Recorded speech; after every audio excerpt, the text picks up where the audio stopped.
नमस्कार दोस्तों, आप सब लोग मुझे मेरे YouTube चैनल में आयुर्वेदिक जिज्ञासा को लेकर के आते हैं और मैं भी आपके इस प्यार को देख कर के खूब स्टडी करता हूं और आयुर्वेदिक विषय काफ़ी बातें आपके सामने शेयर करता हूं और आपको मैं बताने का प्रयत्न करता हूं। आप लोग जो सवाल YouTube में करते हैं कमेंट बॉक्स में जा कर के, मैं प्रयास करता हूं कि वीडियो बना करके उन तमाम सवालों का मैं जवाब दे सकूं। लेकिन बहुत सारे सवाल होते हैं तो सभी का आंसर दे पाना थोड़ा सा मुश्किल होता है, तो ऐसे में मैं ढूंढता हूं कि यार कौन सा सवाल वाकई में बड़ा वजन वाला है। तो उन वजन वाले कुछ सवालों को लेकर के आता हूं और आपको मैं समझाने का प्रयत्न करता हूं, क्योंकि उस कमेंट बॉक्स में उस सवाल को शायद आप भी पढ़ते ही होंगे।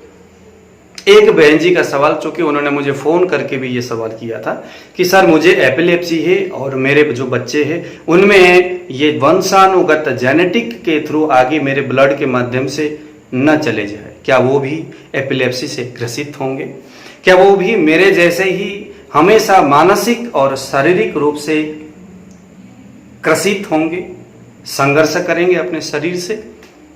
क्या उनको जेनेटिक के माध्यम से ऐसा समस्या जाएगा? अभी तक तो ऐसा कुछ नहीं हुआ, लेकिन क्या आने वाले समय में, क्योंकि मैंने सुना है कि जेनेटिक के यानी वंशानुगत एपिलेप्सी आगे बढ़ता है, तो मुझे लगा कि ये बहुत जायज सवाल है। शायद बहुत सारे जो एपिलेप्सी, डायबिटीज, ऐसे बहुत सारे रोग जो वंशानुगत होके आगे बढ़ता है, शायद आपके भी फैमिली में किसी को इस तरह का कोई रोग हो, तो यह समझना जरूरी है कि ये आगे जाएगा या नहीं जाएगा। आपके बच्चे में जाएगा तो किस परिस्थिति से जाएगा, किस तरह के बच्चे में आपके यह जो लक्षण है जेनेटिक के रूप में बिल्कुल भी नहीं जाएगा, आप चाहोगे तो भी नहीं जाएगा, और किस तरह के बच्चे के शरीर में आपके न जाने पर भी जाएगा।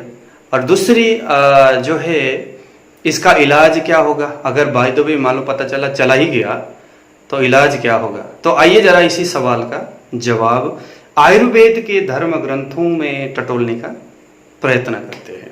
जेनेटिक जो रोग है वो आगे बढ़ता है, लेकिन वो तभी बढ़ेगा जब आपके शरीर से जाने वाली जो चिंगारी है, वो चिंगारी तभी लगेगा जब बच्चे के शरीर रूपी दिए में घी भी होगा, उसमें जोत भी होगा, जलने के लिए बिल्कुल तैयार है, बट चिंगारी नहीं पहुंचा, तो यह जेनेटिक वहां पर उस परिस्थिति में चले जाएगा। मतलब कि लगा लो कि 10% अथवा 5% चांस है कि आपके बच्चे को एपिलेप्सी, सिर्फ 5%, 95% नहीं है। अब वो 5% क्या है? कैसे पता चले कि भाई इसको जो है वो 5% है? हालांकि 95 बहुत ज़्यादा होता है, 5% तो बहुत कम होता है, लेकिन 5% क्या है तो इसे भी जानना जरूरी है। मान लीजिए कि आपको एपिलेप्सी है, तो यह क्या है? एक न्यूरोलॉजिकल प्रॉब्लम है, आपके मस्तिष्क संबंधित दिक्कत है, या कुछ ऐसे नाइट्रिक ऑक्साइड गैस जो ब्लड को सर्कुलेट करता है, उसकी भी प्रॉब्लम है, या विशेष करके यह न्यूरोलॉजिकल इफेक्ट है।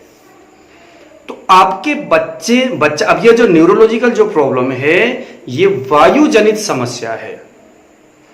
तो यहां पर दो बातें हो गई, आपका बच्चा है, उसके शरीर में दो समस्या कंपलसरी होना जरूरी है, तभी आपका जेनेटिक वहां जाएगा। क्या क्या?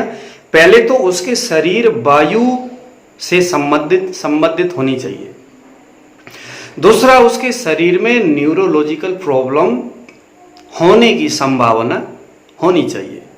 जैसे मेमोरी पावर बहुत कम है, शरीर बहुत ज़्यादा कमज़ोर है, उसको भ्रम चक्कर आता रहता है, लेटिन करके जब खड़ा होगा तो चक्कर आ गया, बैठते वक्त चक्कर आ गया, कॉन्स्टिपेशन उसका बहुत ज़्यादा बनता है, चंचल प्रकृति का शरीर उसका मन है, उसकी जो विषयों के प्रति भी चंचलता बहुत तीव्र गति से, कभी बहुत कुछ खाता है, कभी कुछ भी नहीं खाता, उसकी जो अग्नि है वो भी कभी बहुत तेज होता है, कभी बहुत मंदा होता है। वायु की यही अग्नि होती है, चंचल अग्नि, कभी बहुत तेज है तो कभी बहुत ज़्यादा मंद है।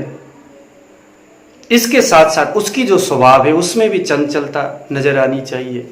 उसके साथ साथ में उसको कुछ मानसिक व्याधि भी दिखनी चाहिए। जैसे उसके मन में बेमतलब की बातें वो करता रहता है, भयभीत रहता है, घबराहट उसमें ज़्यादा होती है, घबराया हुआ सा महसूस होता है, स्कूल में जाता है तो थोड़ा डरा डरा सा। तो मतलब ये सभी सिम्टम्स उस बच्चे में होगा। इसका मतलब है कि उसका जो शरीर है वो एपिलेप्सी के आपके जेनेटिक रूपी चिंगारी उधर बस पहुंचने वाला है, क्योंकि उसके शरीर में 5% आपका जेनेटिक है, आपका जो रक्त है, जो ब्लड है उसके शरीर में है।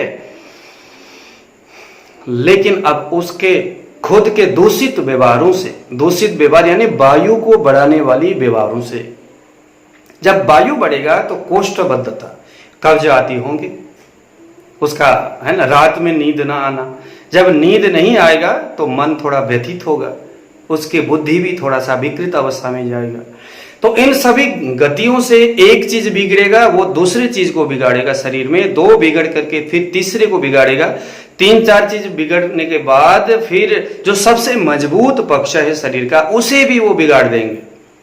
तो ऐसे करके कफ पित्त वायु ये तीनों को कहीं ना कहीं डिसबैलेंस कर देगा। वायु जब बिगड़ता है तो फिर कफ और पित्तों को तितर बितर कर देते हैं, वो धातुओं को बिगाड़ देगा, मलों को बिगाड़ देगा, ये सभी चीजें। फिर उसके बाद धीरे धीरे मन भी विकृत अवस्था में जाएगा। जब मन बिगड़ेगा तो हमारे चित्त वृत्तियां, हमारे जो 10 इंद्रिय ये भी फिर व्यथित होंगे। आंख अपने जो है दृश्य को सही तरीका से, क्योंकि चंचलता आंखों के सामने आएगा, है ना, किसी भी चीज को भरोसा नहीं करना, किसी भी चीज को विश्वास न करने की स्थिति आएगा।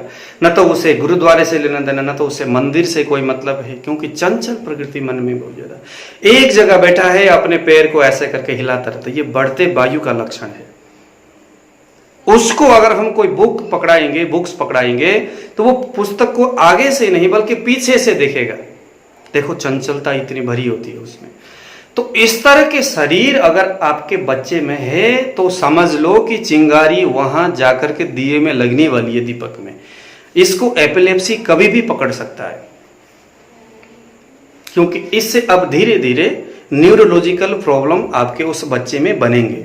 तो अब इसका एक ही सुधार है और एक ही इलाज है कि उसके शरीर में ये जितने भी बवंडर जो फैला हुआ है उसको जैसे भी करके ठीक करने का प्रयास करनी चाहिए। इसमें मेडिटेशन, अच्छे धर्म ग्रंथ, धार्मिक प्रवृत्ति, क्योंकि जो धर्मशास्त्र दोस्तों जैसे गीता है, जैसे रामायण है, श्रीमद् भागवत है, गंगा आदि तीर्थों में जाकर के स्नान करना, यह सभी क्रियाएं, यह सभी व्यवहार हमारे मनीषियों ने इसीलिए रखा है क्योंकि यह सारी क्रियाएं हमारे मन की अस्थिर गति को स्थिरता में लाकर के स्थापित कर देता है। यानी वो मन, बुद्धि और इंद्रियों की नेगेटिविटी को कंट्रोल करता है। जहां से आपके ओसीडी के प्रॉब्लम में भी मन ही विकृत अवस्था में होता है, एपिलेप्सी में भी तमस अवस्था में प्राप्त हुए मन को ही हम एपिलेप्सी मान सकते हैं।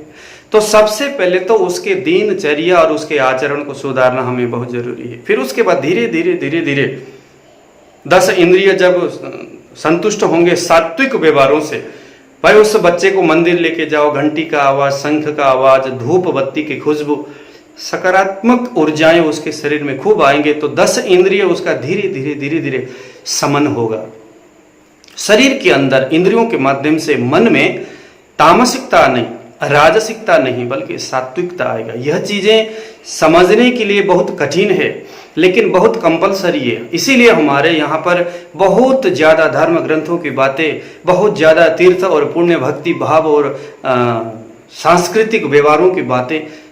आयुर्वेद में तो चिकित्सा से ज्यादा दवाई को तो बहुत बाद में खाना है, बहुत बाद में, लेकिन उससे पहले ये सभी क्रियाएं करने के लिए निर्देश दिया गया।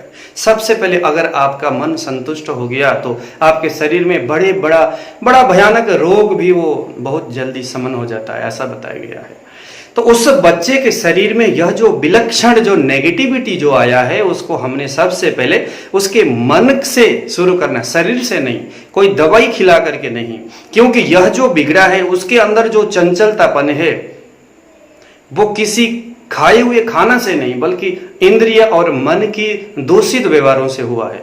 आयुर्वेद ये बोलता है आहार बिगड़ने से अगर रोग हुआ है तो वहां पर खाने वाली दवाई प्रयोग किया जाए।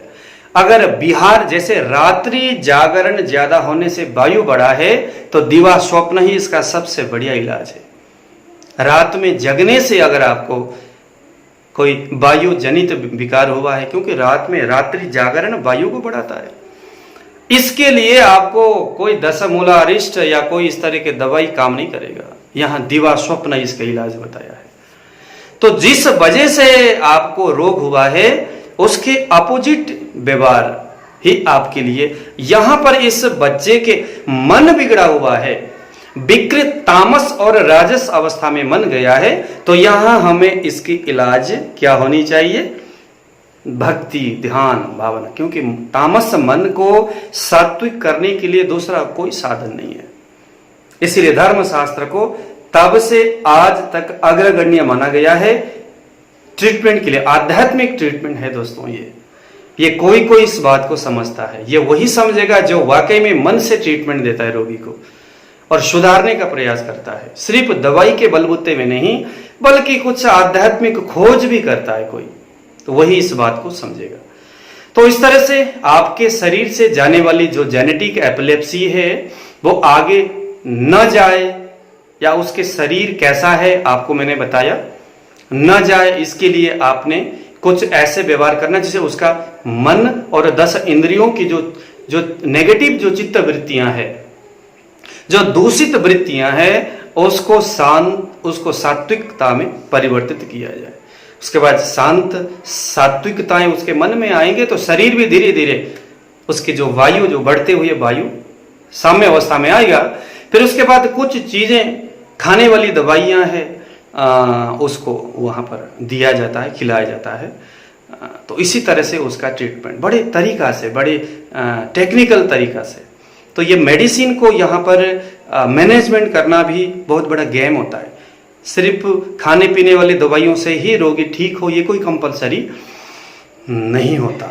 तो दोस्तों ये सवाल देते देते 14 मिनट हो गया। मुझे लगता है आज मैं अपना वीडियो को यहीं पर समापन करूंगा। आने वाले दिनों में अगर मुझे कोई आपके किसी प्रश्न के उत्तर देने का मन हुआ या मुझे लगा कि कोई चीज है जो वाकई में बहुत अच्छा प्रश्न पूछा गया तो मैं जरूर आपके सामने उसके उत्तर देने का प्रयास करूंगा। हालांकि इस तरह की जो टेक्निकल जो बातें हैं वो शायद बहुत सारे लोगों को पसंद नहीं आता।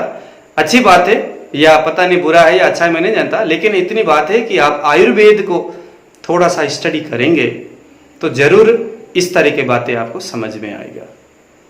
दोस्तों आज मुझे दे दीजिए विदा। जय श्री राम। आपको हमारे दवाई लेने के बाद पूरी तरह से कंट्रोल हो गया, एपिलेप्सी आपका पूरा ही बंद हो गया अब? अरे आपकी दवा लेने के बाद मेरे को इतना आराम मिल रहा है कि बहुत ज्यादा मैं बता भी नहीं सकता। नीतीश जी आप राजस्थान से हो तो मेरे यूट्यूब चैनल में मैं आपके इस आवाज को डाल दूं? जी सर डाल सकते हो सर। अच्छा तो बड़े बताइए, हमारे बहुत सारे व्यूवर्स है उनको अपनी खुशखबरी आप सुनाइए कि आप कब से दवाई चला रहे हो, पहले कौन कौन सी दवाई चलता था और अभी क्या स्थिति है, बताइए जरा। पहले इंग्लिश दवाई चलती थी, उसमें कुछ भी परिवर्तन नहीं था। और जैसे अब आपके पास ले रहा हो ना तो इसमें बहुत क्या बता भी नहीं सकता, इतना अंतर है कि बता नहीं सकता। हर चीज के अंदर सुर्ती है उसमें। अच्छा या तो याददाश्त का भी है, मान लो कि ठीक है उसके अंदर बहुत ज्यादा मिलती है, और वैसे आजपुरों में भी जो सर उसे मिल गया नहीं का तो वो ही नहीं है। ताकत भी उसके अंदर इतनी है कि मैं दिन भर काम भी कर सकता हूँ, थकान नहीं होती है। ये है सर।